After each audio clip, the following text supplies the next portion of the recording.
Assalamualaikum warahmatullahi wabarakatuh. Perkenalkan, nama saya Fadli Ramadan dengan NIM 211404061. Baiklah, pada video kali ini saya akan membahas mengenai strategi pembelajaran matematika, yang mana pada pembahasan pertama nantinya mengenai bentuk diagram Venn beserta penjelasan antara metode, model, pendekatan, strategi, teknik, dan taktik dalam pembelajaran.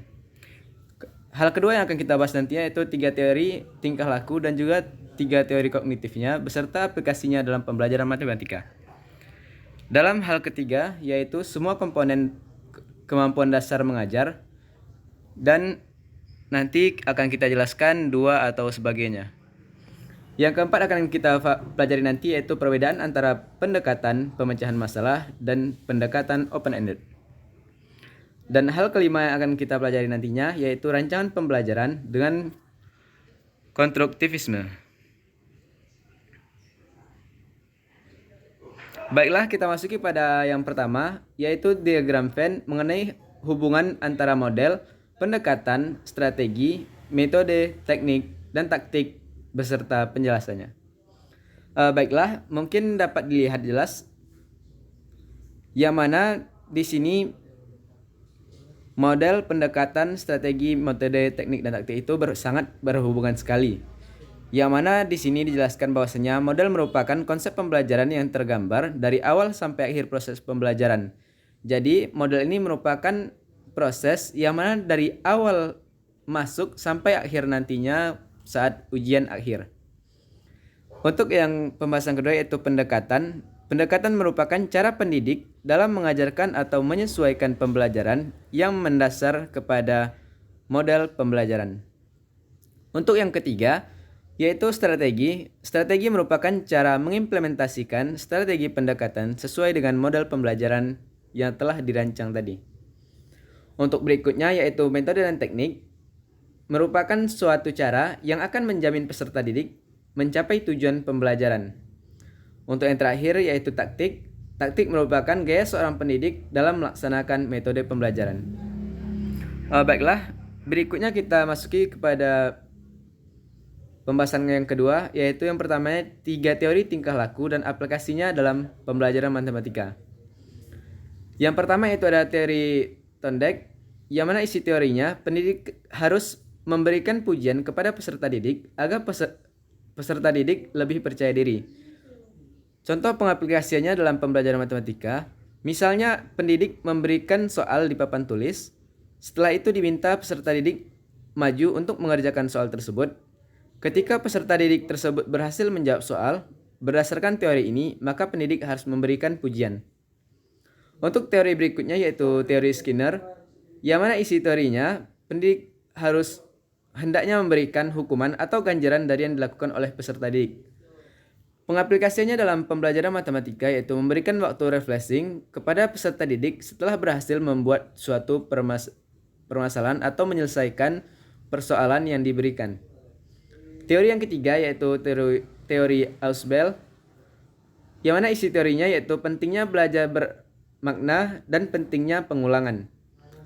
Yang mana apabila peserta didik mengetahui makna dari suatu konsep, contohnya rumus Pitagoras, maka peserta didik akan lebih kuat ingatannya terhadap hal tersebut karena ia memahami makna konsepnya.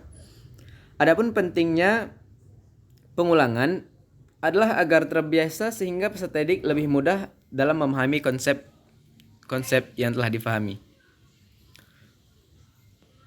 Baiklah, untuk yang berikutnya yaitu 3 teori kognitif dan aplikasinya dalam pembelajaran matematika. Yang pertama itu ada teori Piaget, yang mana isi teorinya kecerdasan peserta didik akan berubah seiring pertumbuhan anak. Dan pengaplikasiannya dalam pembelajaran matematika yaitu materi pembelajaran matematika yang disesuaikan dengan tingkatan sekolah bagi peserta didik. Adapun teori berikutnya itu teori Brunner, yang mana proses belajar akan berjalan baik dan kreatif jika pendidik memberi kesempatan kepada peserta didik untuk menemukan suatu aturan, baik itu konsep, teori, definisi, dan lain sebagainya. Pengaplikasiannya dalam pembelajaran matematika yaitu peserta didik dibimbing secara induktif untuk mengetahui kebenaran. Misal untuk memahami konsep kedisiplinan, misalnya untuk pertama kalinya, peserta didik tidak harus menghafal definisi kata tersebut, tetapi dengan mempelajari contohnya terlebih dahulu.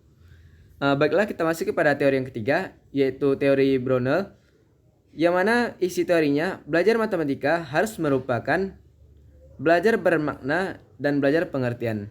Dalam pengaplikasiannya, yaitu peserta didik harus dibina agar dapat mengetahui makna dan pengertian dari suatu konsep yang akan dipelajari. Baiklah, kita akan masuk ke pembahasan yang ketiga, yang mana itu komponen kemampuan dasar mengajar. Yang pertama yaitu kemampuan membuka dan menutup pembelajaran. Yang mana kemampuan membuka itu merupakan suatu hal yang nantinya akan menjadi titik tumpu apakah pembelajaran berikutnya menyenangkan atau membosankan sesuai dengan pembukaan. Dan penyampaian oleh seorang pendidik haruslah menarik sehingga membuat minat belajar dari peserta didik meningkat. Adapun untuk menutupnya juga demikian. Untuk yang kedua yaitu keterampilan membimbing kelompok diskusi kecil. Yang mana keterampilan membimbing ini sangatlah penting bagi seorang pendidik karena ketika seorang peserta didik sudah tidak mengetahui hal lain, maka dia butuh bimbingan sehingga dengan bimbingan yang tepat, maka peserta didik tersebut dapat lebih mudah memahami hal yang sedang dipermasalahkan. Untuk yang ketiga yaitu keterampilan menjelaskan, yang mana menjelaskan konsep-konsep atau hal lainnya. Yang keempat ada keterampilan bertanya, kelima ada keterampilan memberikan penguatan, keenam ada keterampilan pengelolaan kelas, yang ketujuh ada keterampilan mengadakan kreasi, dan yang kedelapan ada keterampilan mengajar kelompok kecil dan perorangan. Baiklah, untuk berikutnya yaitu perbedaan antara pendekatan pemecahan masalah dan pendekatan open-ended. Adapun pendekatan pemecahan masalah yaitu pendekatan dengan cara memberikan soal yang tidak rutin dan butuh lebih dari satu langkah dalam mengerjakannya. Sedangkan pendekatan open-ended, pendekatan dengan memberikan soal dan dalam pengerjaannya bisa saja caranya sama dan hasilnya sama, bisa saja caranya itu berbeda dan hasilnya tetap sama, dan juga bisa caranya berbeda dan hasilnya berbeda. Baiklah, untuk yang kelima yaitu rancangan pembelajaran dengan pendekatan konstruktivisme. Pertama yaitu kita ketahui pendekatan konstruktivisme adalah pendekatan yang bukan hanya mentransferkan pengetahuan, tetapi dengan menggabungkan pengalaman baru dengan pengalaman lama untuk menemukan format baru yang sesuai dengan pembelajaran. Adapun rancangan pembelajarannya membutuhkan tahapan-tahapan sebagai berikut.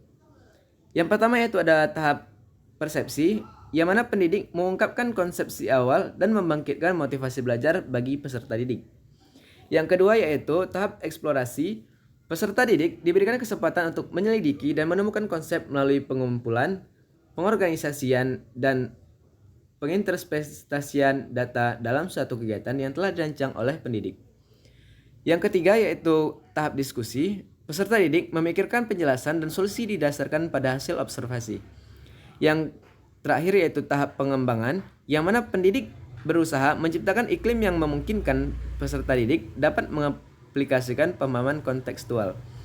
Adapun rancangan pembelajarannya, yang pertama itu dari peserta didik sendiri memberikan sebuah motivasi kepada peserta didik dan memberikan bentuk konsepsi awal apa yang akan dipelajari dan apa saja cakupan-cakupan dan sampai mana batas pembelajaran tersebut. Untuk yang kedua, peserta didik dibagi dalam kelompok-kelompok dan itu sesuai dengan interpretasian, tidak hanya yang pintar dengan yang pintar, namun semua itu dicampur agar dapat terbaginya pengetahuan dengan sesama. Yang ketiga itu ada tahap diskusi, yang mana di tahap diskusi itulah setelah pengelompokan tadi, para peserta didik yang telah berada dalam setiap kelompok, mereka memikirkan penjelasan dan solusi berdasarkan pada hasil observasi yang telah mereka lakukan secara bersama dalam kelompok kecil tersebut. Dan pada terakhirnya yaitu tahap pengembangan, yang mana pendidik berusaha menciptakan kondisi atau keadaan yang memungkinkan peserta didik dapat mengaplikasikan pemahaman kontekstualnya dengan cara yang mudah sehingga mudah untuk difahami. Mungkin sekian dari saya. Mungkin apabila ada salah kata yang salah, ada kata-kata yang salah, saya mohon maaf. Cukup sekian, wassalamualaikum warahmatullahi wabarakatuh.